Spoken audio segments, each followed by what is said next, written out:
Hi hello guys, இந்த வீடியோல எதை பத்தி பார்க்க போறோம் அப்படின்னு சொல்லி பார்த்தீங்கன்னா, திவினேஷ் அவர்களுக்கு இப்படி ஒரு வாய்ப்பும் கிடைச்சிருக்கு. அது மட்டும் இல்லாம இவருக்கு நிறைய கேட்டகரியில அவார்டுமே கிடைச்சிருக்குங்க. ஸ்ரீனிவாசன் சார் ஹைலைட்டடா ஒரு சில விஷயங்களும் ஷேர் பண்ணியிருக்காரு. அதுக்கான பின்னணி என்னன்றதாங்க இந்த வீடியோல பார்க்க போறோம். நம்ம சேனலை ஃபர்ஸ்ட் டைம் பார்க்குற பர்சனாக நீங்கள் இருந்தீங்கன்னா மறக்காம நம்ம சேனலை சப்ஸ்கிரைப் பண்ணிக்கோங்க. அப்பதான் நான் அடுத்தடுத்த போடுற வீடியோக்கான நோட்டிஃபிகேஷன்ஸ் அண்ட் பாப்அப்ஸ் வந்து உங்களுக்கு கண்டினியூஸாக கிடைச்சிக்கிட்டே இருக்கும்.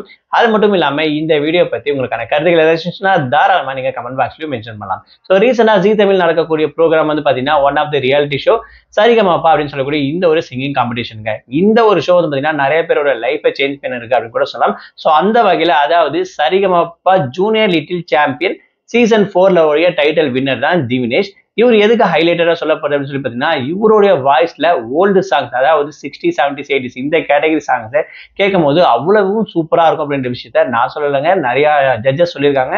அது மட்டும் இல்லாமல் குறிப்பா ஸ்ரீனிவாசன் சார் இவருடைய ஃபேன் அப்படி கூட சொல்லலாம். அந்த அளவுக்கு இவர் பாடக்கூடிய பாட ரொம்பவே லைக் பண்ணக்கூடியவர் அப்படின்னு கூட சொல்லலாம்.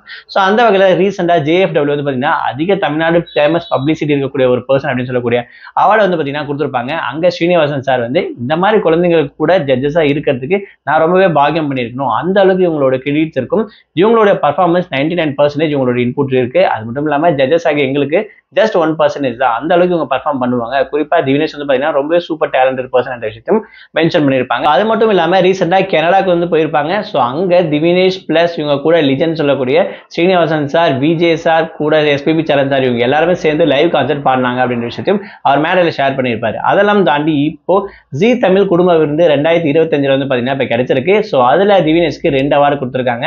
ஒன்று வந்து பார்த்தீங்கன்னா ரொம்ப ஃபேமஸ் பப்ளிசிட்டி பர்சன் அப்படின்னு சொல்லக்கூடிய இந்த ஒரு கேட்டகரியும், மெல்லிசை நாயகன் அப்படின்னு சொல்லக்கூடிய செகண்ட் கேட்டகரியும் 2 அவார்டு வாங்கியிருக்காங்க. ஸோ இந்த அவார்டு கொடுத்தது தான் நம்மளுடைய சூரிய ஆக்டர் சார் அப்படின்னு சொல்லலாம். இந்த அவார்டை வாங்கிட்டு திவினேஷ் சொல்லக்கூடிய அந்த விஷயங்கள் தான் ரொம்ப ஹைலைட் சொல்லலாம்.